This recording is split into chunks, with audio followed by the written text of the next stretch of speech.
Chapter 100. About man's free self-determination and his sinful self-degradation.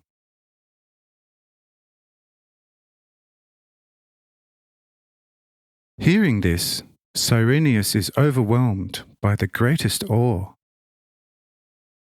Friends and servants of the Lord, only now do I realize who the Lord is and who I am. I am absolutely nothing, and He is endlessly everything.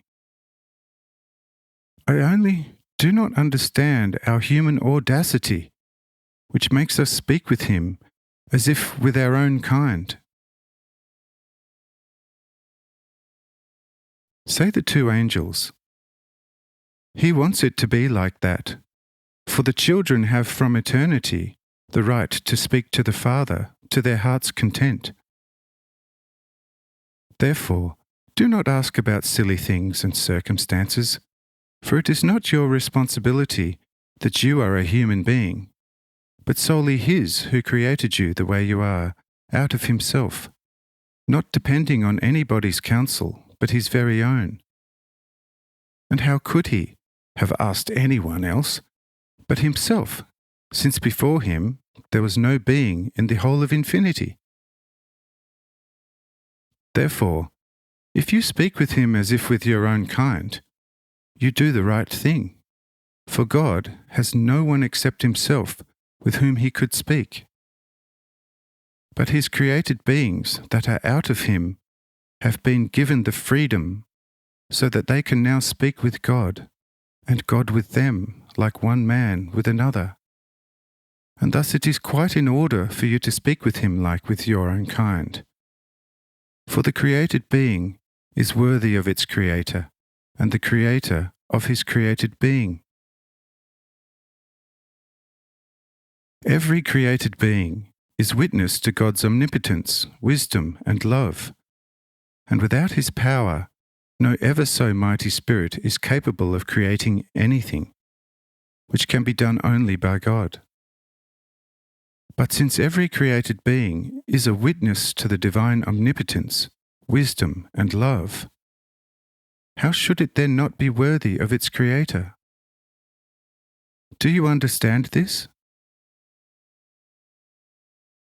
Says Cyrenius, "O you supremely wise servants of Almighty God, how clear and comprehensible your so very wise lesson is."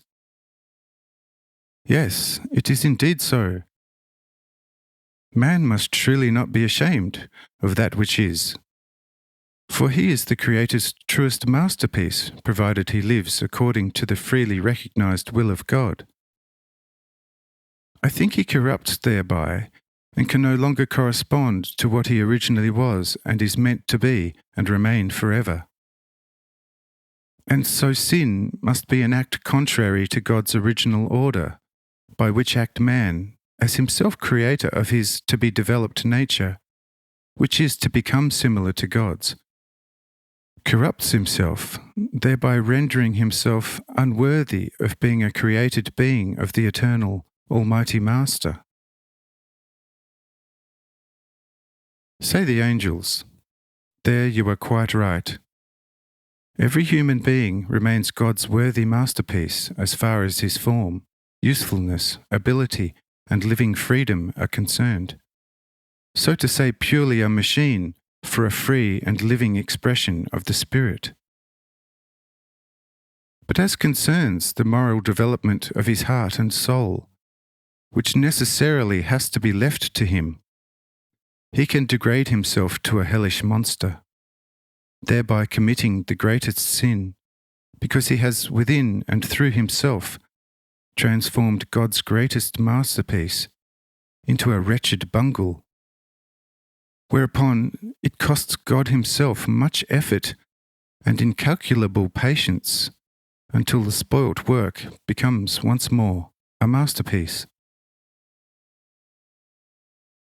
Because of inexpressibly many self-spoilt works, the Master has this time Himself come into the world in order to once and for all rectify these spoilt works. However, The works will continue to become corrupted, and because of that, he will establish in this world a new institution in which all the spoilt works will be able to rectify themselves independently. But he who will not of his own accord make use of this institution will forever remain corrupted if his will does not change. Do you understand this? Says Cyrenius, I do understand also this completely, and because of that I am of the opinion that people must be urged through good but strict laws to make the fullest use of this institution. Say the angels, this indeed will happen, but it will be of little use to mankind. For only what man does spontaneously is of benefit to him. Everything else harms him considerably. For if man could be perfected through any kind of compulsion, be it from the outside or from within, we would have more than sufficient power to bind and compel all people in such a way that it would be impossible for them to ever again act contrary to any law. Thereby, we would make of man, who is destined in all freedom to become similar to God, only a dumb, animated machine that would forever be quite as incapable of any useful free activity as the ever so sharp sword of justice, without being handled by an experienced hand. This shows you clearly that any compulsion would not ever be of any use, but only true teaching, followed by free self-determination in accordance with the received teaching, by which everyone is shown the well-lit path of divine order, how to conduct his life